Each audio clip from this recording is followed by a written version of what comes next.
Welcome to Udaan the fly. I am BL Yadav. बच्चों, आज आप लोगों के लिए लेकर आया हूँ बहुत ही बेसिक पर कैसे क्वेश्चन आपके bank, SSC, CPSI, stenographer, NDA, CDS, air force, XY, MNS, navy, SSR में कैसे क्वेश्चन पूछे जाते हैं। बच्चों, सब्जेक्ट अक्सर लोग क्या करते हैं कि सब्जेक्ट वर्ब एग्रीमेंट पढ़ लेते हैं, एक टॉपिक है, लेकिन सब्जेक्ट नहीं पहचान पाते हैं। तो आज हम उसी का कंसेप्ट आपको देंगे बच्चों कि कैसे कब हमारा सब्जेक्ट क्या होता है और क्या नहीं हो सकता है। आज मैं इसकी बात करूंगा आप लोगों से। तो सब्जेक्ट, जैसा कि आप जानते हैं कि सब्जेक्ट होता क्या है बच्चों। अगर हम सब्जेक्ट की डिफिनीशन की बात करें तो सब्जेक्ट की डिफिनीशन क्या होगी बच्चों? द पर्सन और thing that performs the action. Subject की क्या डिफिनीशन होती है? द पर्सन और thing that performs the action is called subject, right. लेकिन बात इतने से नहीं बनती है बच्चों। अक्सर हमने देखा है कि लोग सब्जेक्ट नहीं पहचान पाते हैं। जैसे अगर हम बोलें बच्चों, यहाँ पर हमने लिखा कि रिच इज हैप्पी। हमने क्या लिखा बच्चों? Rich is happy. फिर हमने क्या लिखा? Rich are happy, rich are happy. फिर हमने लिखा बच्चों द रिच इज हैप्पी। फिर हमने यहाँ पर लिखा बच्चों द रिच आर हैप्पी। फिर हमने लिखा बच्चों the rich people are happy. ठीक है बच्चों, इस तरह से हम सेंटेंस हमने लिखा बच्चों। अगर हम आपसे पूछें कि मान लीजिए अगर हम इसकी नंबरिंग करें 1 2 3 4 और 5 और हम आपसे पूछें कि इसमें कौन सा सेंटेंस सही है, तो आप पहले ये बताइए कि इसमें कौन सा सेंटेंस सही होगा। ठीक है बच्चों, तो यहाँ पर देखिए, अभी हमने आपको से आज हम बात करेंगे, सिर्फ किसकी बात करेंगे बच्चों? सब्जेक्ट के बारे में बात करेंगे कि हम सब्जेक्ट क्यों नहीं पहचान पाते हैं।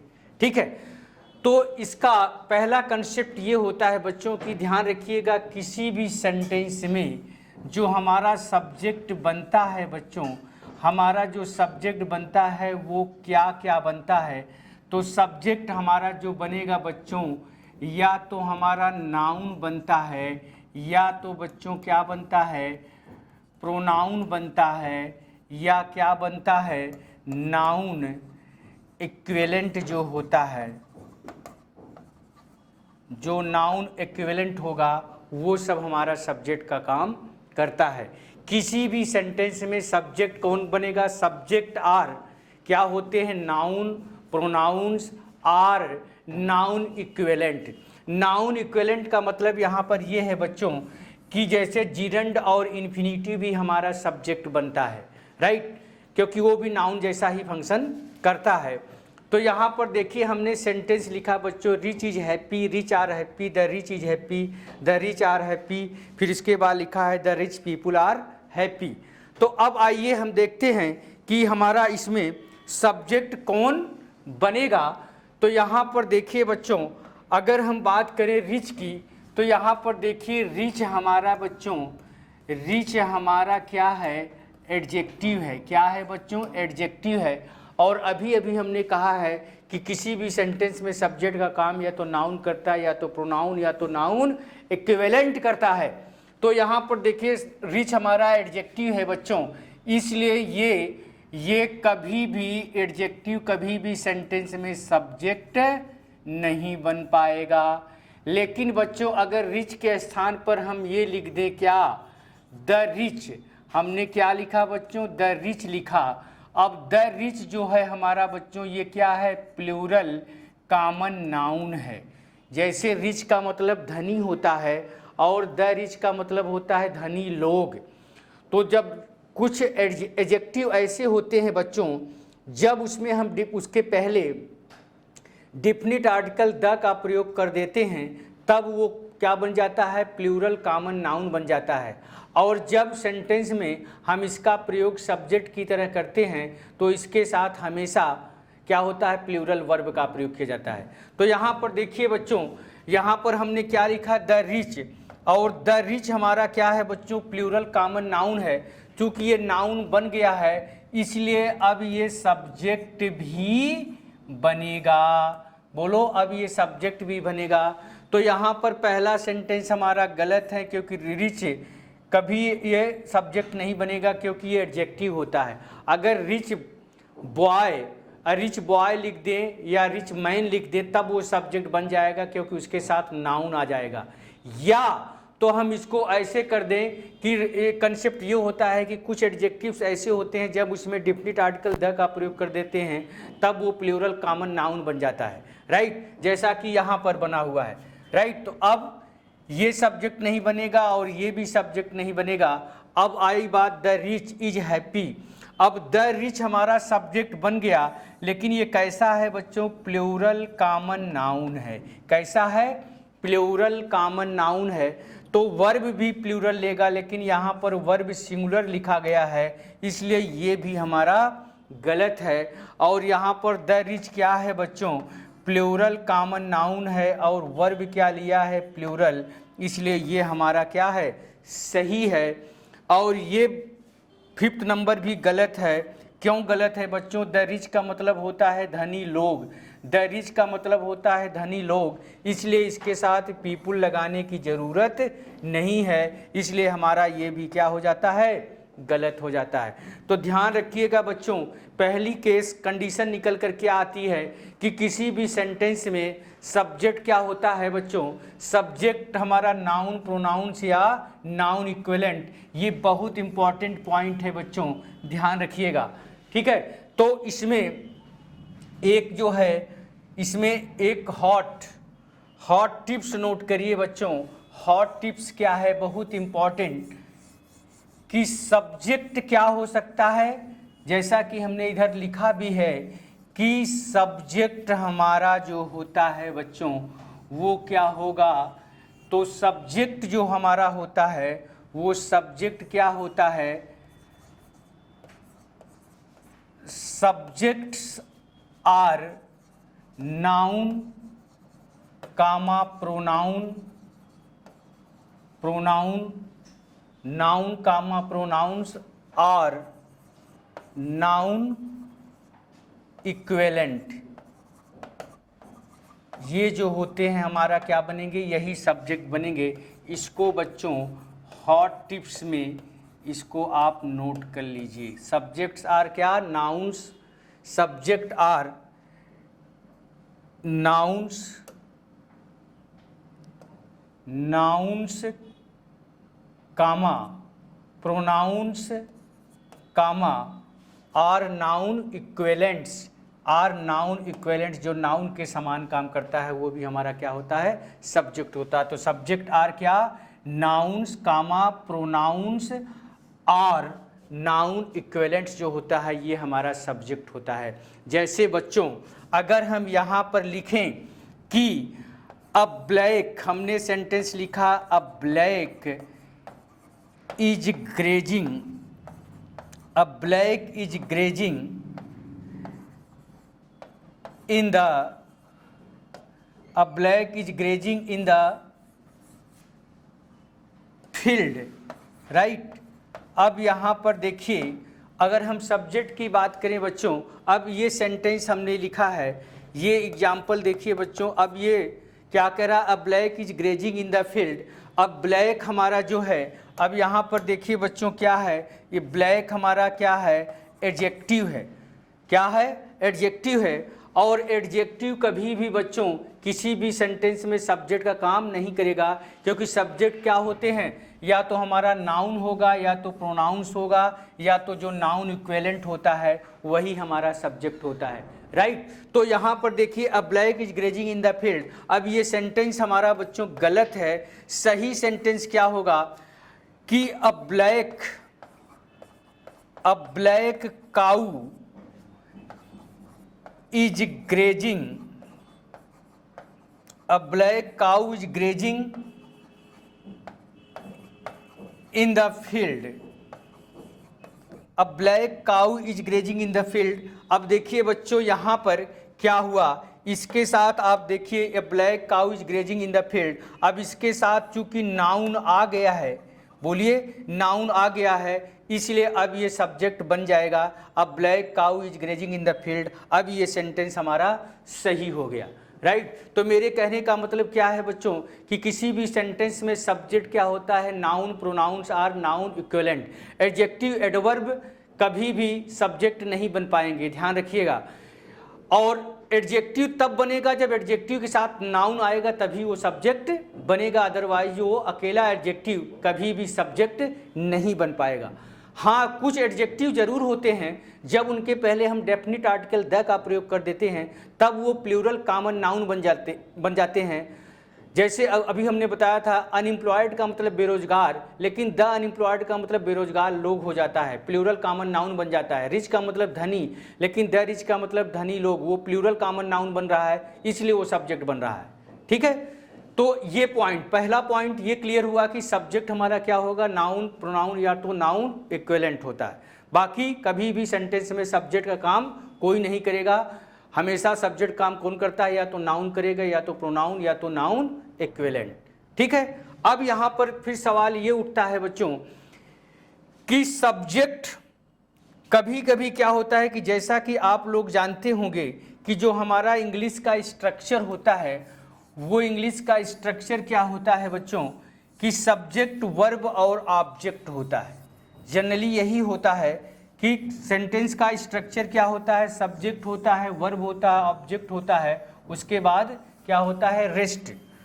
ठीक है, लेकिन कोई जरूरी नहीं है कि हमारा जो सब्जेक्ट है वो सेंटेंस के शुरू में ही हो। जैसे अगर हम देखें, इंग्लिश का स्ट्रक्चर क्या है, सब्जेक्ट है, वर्ब है, उसके बाद क्या है, ऑब्जेक्ट है, ऐसा ही होता है। ठीक है, लेकिन कोई जरूरी नहीं है कि सेंटेंस के स्टार्टिंग में ही हमारा सब्जेक्ट हो, बाद में भी हो सकता है। जैसे हम एग्जाम्पल लिख रहे हैं, यहाँ पर दो एग्जाम्पल लिख रहे हैं। पहला है, हमने लिखा in a cold night a strange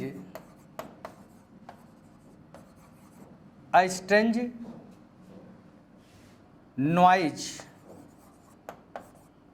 listen a man। दूसरा एग्जाम्पल हमने इस तरह से लिखा, क्या on the top of the hill live a hermit। Right, ये दो सेंटेंस हमने लिखा। In a cold night a strange sound, यहाँ पर स्ट्रेंज नॉइज करिए, चाहे यहाँ पर आप साउंड भी कर सकते हैं। Strange sound listen a man, right, यहाँ पर साउंड भी कर सकते हैं, sound listen a man, right. अब देखिए यहाँ पर अगर हम आपसे बोलें कि यहाँ पर आप सब्जेक्ट बताइए, पहचानिए इसमें सब्जेक्ट कहाँ है, और ये दोनों सेंटेंस जो लिखे हैं थोड़ा सा ये गलत भी हैं, और आप बताएं इसमें कहाँ पर क्या गलती हो सकती है। और ये जो सेंटेंस हमने को लिखा है सेंटेंस नंबर 2, यही सेंटेंस आपका स्पॉटिंग ग्रेड में आया था, क्वेश्चन आपके एसएससी के एग्जाम में पूछा भी था। ठीक है, तो यहाँ पर देखिए in a cold night strange sound listen a man, तो यहाँ पर अगर आप देखोगे तो हमारा चूँकि सेंटेंस की शुरुआत जब इन से हो रही है तो हमारा जो भी नाउन होगा वो ऑब्जेक्ट हो जाता है, किसका, इस प्रेपोजिशन का, और वो सब्जेक्ट नहीं बन पाएगा। जैसे यहाँ पर पहले इस एग्जाम्पल को अगर आप लीजिए, यहाँ पर देखिए जैसे हमने लिखा है, इसको पहले देखिए प्रेपोजिशन। अब यहाँ पर एक कंसेप्ट ये भी निकल कर आता है बच्चों कि प्रेपोजिशन के बाद, ध्यान रखिएगा, प्रेपोजिशन के बाद हमेशा क्या होता है, ऑब्जेक्टिव केस का प्रयोग होता है। जो नाउन या प्रोनाउन होगा वो किस केस में होता है, ऑब्जेक्टिव केस में होता है। जैसे ही राम वेंट विथ मी, अगर आपने बोला कि राम वेंट विथ आई या विथ मी, अगर हम सेंटेंस लिखें यहाँ पर इस तरह से सेंटेंस लिखें कि राम वेंट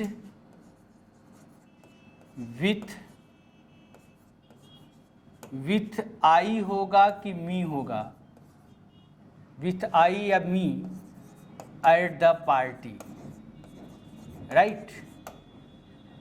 अब इस सेंटेंस में अगर हम आपसे बोलें कि ये सेंटेंस में क्या गलती है, ठीक है, राम वेंट विथ आई होगा कि with me at the party.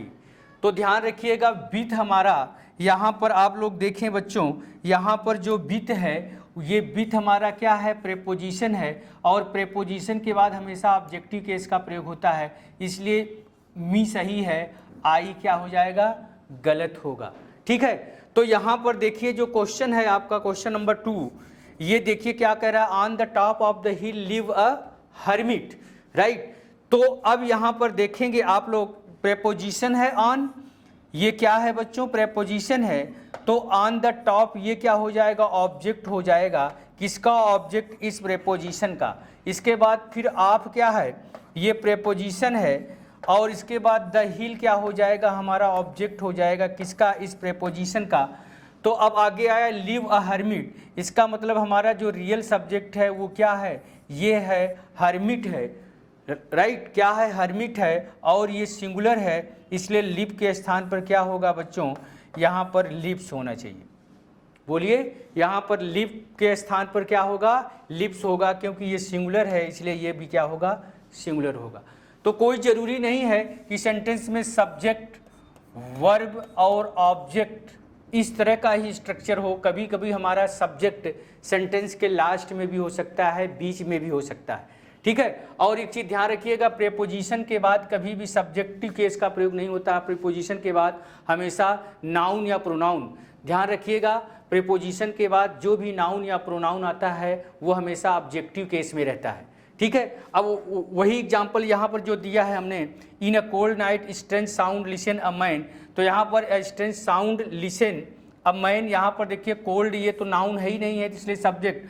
अब in a cold night a strange sound listen a man preposition से शुरू कर रहा है, इन से शुरू कर रहा है, तो इसका मतलब ये ऑब्जेक्टिव केस में चला जाएगा। उसके बाद ये वर्ब है लिसन अ मैन, तो यहाँ पर जो मेरा सब्जेक्ट है बच्चों, यहाँ पर देखिए ये सब्जेक्ट क्या है, अ मैन है, और ये सिंगुलर है, इसलिए यहाँ पर लिसन जो लिखा है बच्चों, यहाँ पर लिसन के स्थान पर क्या होगा, लिसेंस होना चाहिए। क्यों, क्योंकि अब मैन सिंगुलर है, इसलिए वर्ब भी क्या होगी, सिंगुलर होगी।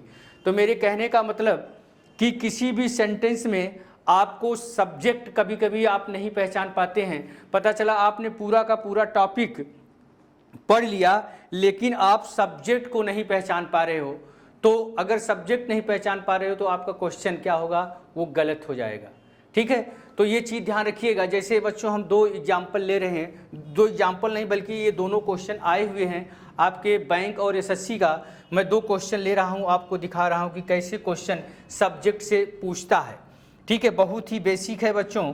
तो देखिए यहाँ पर सब्जेक्ट से रिलेटेड हम क्वेश्चन पूछ रहे हैं। अच्छा, यहाँ पर बच्चों एक चीज़ और ध्यान रखिएगा, सब्जेक्ट और डूअर में क्या अंतर होता है, कि सब्जेक्ट और डूअर में क्या अंतर है।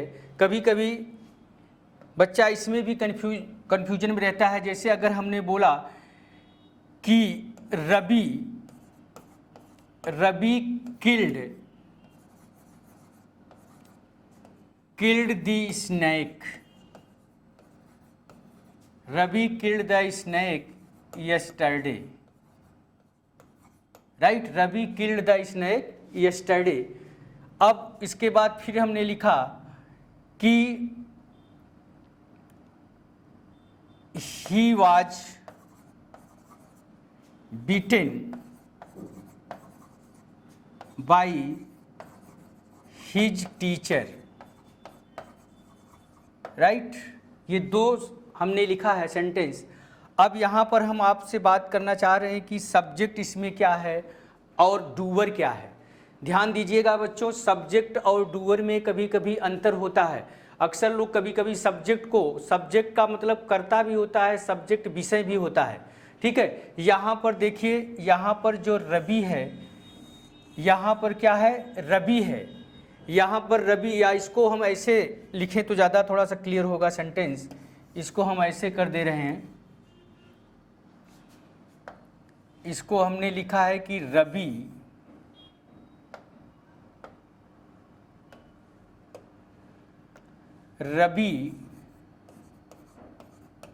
हैज किल्ड द स्नेक कर दिया है। ठीक है, ये पहला एग्जाम्पल और ये आपका दूसरा एग्जाम्पल। यहाँ पर देखिए रवि, अब इस सेंटेंस में Ravi has killed the snake, यानी सांप को मारने का काम किसने किया है, रवि किया है। यहाँ पर जो रवि है वो सब्जेक्ट का, आप देखोगे ये हमारा क्या है, ये सब्जेक्ट भी है और डूअर भी है। बोलो, यहाँ पर सब्जेक्ट भी है बच्चों और ये हमारा डूअर भी है। आप देख सकते हो ये हमारा क्या है, सब्जेक्ट भी है और डूअर भी है, रवि। लेकिन यहाँ पर हमने बोला कि he was beaten by his teacher, तो यहाँ पर देखिए बच्चों, ये यहाँ पर क्योंकि वर्ब इसके अकॉर्डिंग प्रयोग हो रही है तो यहाँ पर ये क्या है, आपका सब्जेक्ट है, लेकिन ये डूअर नहीं है, क्योंकि यहाँ पर जो पीटने का काम किया जा रहा है वो किसके द्वारा किया गया है, टीचर के द्वारा। तो यहाँ पर ये सब्जेक्ट है, लेकिन यहाँ पर ये हमारा अब क्या हो जाएगा, डूअर हो जाएगा। ये ध्यान रखिएगा। तो सब्जेक्ट और डूअर में ये अंतर होता है, कभी कभी सब्जेक्ट भी वही रहता है, डूअर भी वही रहता है, लेकिन कभी कभी सेंटेंस में सब्जेक्ट कोई और है और डूअर कोई और है। यहाँ पर देखिए, वह he was beaten by his teacher, वह अपने टीचर के द्वारा, अध्यापक के द्वारा पीटा गया था। राइट, तो पीटने का काम अध्यापक ने किया है, तो इसलिए डूअर वो हो जाएगा और ये हमारा वर्ब इसके अकॉर्डिंग प्रयोग हो रही, तो ये हमारा सब्जेक्ट हो जाएगा। क्योंकि देखिए ही हमारा सिंगुलर है, इसलिए ये भी क्या है, सिंगुलर है। तो ये ध्यान रखिएगा बच्चों, सब्जेक्ट और डूअर में ये अंतर होता है। यहाँ पर ये सब्जेक्ट है और ये डूअर है, लेकिन यहाँ पर ये सब्जेक्ट भी यही है और डूअर भी यही है। ठीक है, तो ध्यान रखिएगा। और आपके एग्जाम में क्वेश्चन कैसे पूछे जाते हैं, थोड़ा सा 2 क्वेश्चन भी हम डिस्कस करेंगे। ठीक है, कैसे क्वेश्चन आपके एग्जाम में पूछे जाते हैं बच्चों, थोड़ा सा हम इस पर भी बात करेंगे। पहला क्वेश्चन मैं ले रहा हूं जो कि एसएससी में आया है बच्चों। क्या है क्वेश्चन, इस तरह से है, the water of the several reverse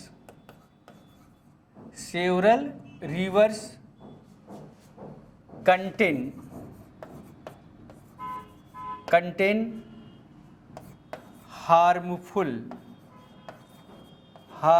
bacteria, thus we cannot drink it। इसके बाद लिखा है बच्चों no error. Option A, option B, option C और ये आपका डी है।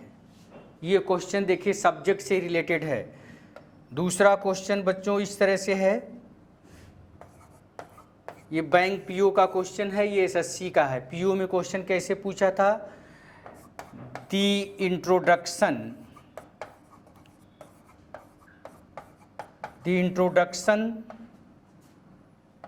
of the job oriented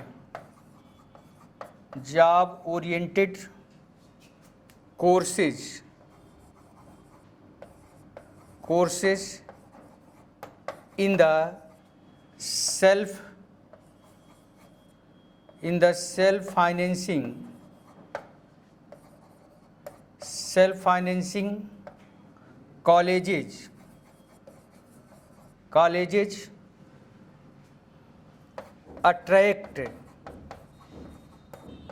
attract many students. इसके बाद है आपका नो एरर। ठीक है बच्चों, ये दो क्वेश्चन यहाँ पर हमने दो क्वेश्चन लिया है। ये ऑप्शन ए है, उसके बाद ये ऑप्शन आपका बी है, इसके बाद ये ऑप्शन सी है, उसके बाद ये ऑप्शन डी है, इसके बाद ये ऑप्शन ई है। बैंक पीओ में 5 ऑप्शन के क्वेश्चन आते हैं। ठीक है, अब यहाँ पर देखिए बच्चों, हमने क्या बोला था कि जो हमारा सब्जेक्ट वर्ड होता है वो नेवर कम्स आफ्टर प्रेपोजिशन, क्योंकि प्रेपोजिशन के बाद चीज़ें ऑब्जेक्टिव केस में मानी जाती हैं। ठीक है, तो प्रेपोजिशन के बाद कोई भी चीज़ होगी वो किस केस में होगी? ऑब्जेक्टिव केस में होगा। हमारा नाउन या प्रोनाउन किस केस में होगा? ऑब्जेक्टिव केस में। तो यहाँ पर देखिए, the water of the several river contain harmful bacteria, thus we can not drink it. तो यहाँ पर देखिए बच्चों, यहाँ पर हमारा ऑफ क्या है? ये प्रेपोजिशन है, और प्रेपोजिशन के बाद जो सेवरल रिवर्स है ये क्या होगा? ये हमारा ऑब्जेक्ट हो जाएगा। किसका ऑब्जेक्ट होगा बच्चों? इस प्रेपोजिशन का ऑब्जेक्ट हो जाएगा, ऑफ का, इसलिए सब्जेक्ट नहीं बन सकता है। और उसके बाद ये वर्ब है, तो हमारा जो रियल सब्जेक्ट है बच्चों वो क्या है? वाटर है, जिसके अकॉर्डिंग हमको वर्ब का प्रयोग करना है। और हमने आपको बताया है कि जो हमारा अनकाउंटेबल नाउन होता है बच्चों, uncountable noun always takes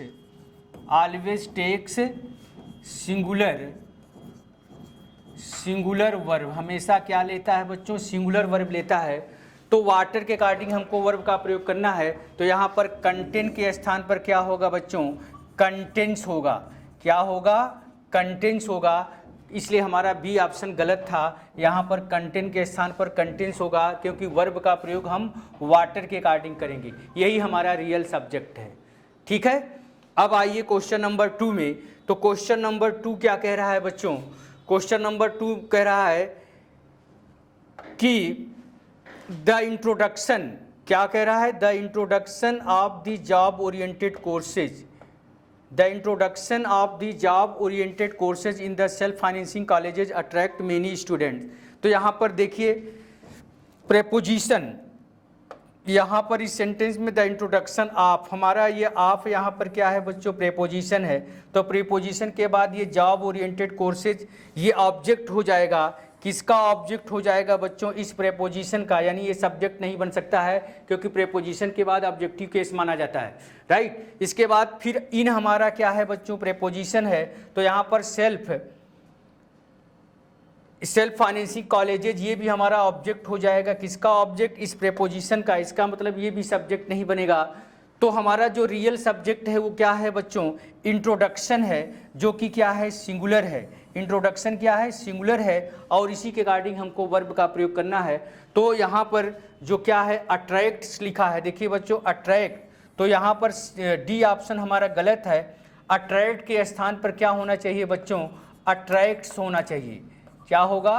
attracts, यानी इसमें यस लगेगा, क्योंकि इंट्रोडक्शन सिंगुलर है, इसलिए ये भी क्या होगा? सिंगुलर होगा। तो इस तरह से क्वेश्चन सब्जेक्ट पर पूछे जाते हैं। मेरे ख्याल से आप लोगों का ये कंसेप्ट क्लियर हो गया होगा।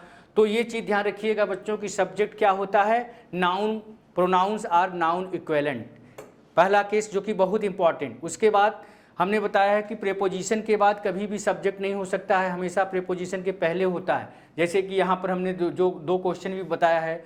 और प्रेपोजिशन के बाद ऑब्जेक्टिव केस का प्रयोग होता है।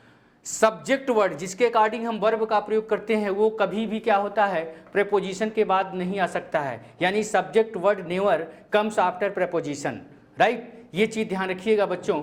तो आज हम यहीं तक रखेंगे। जय हिंद।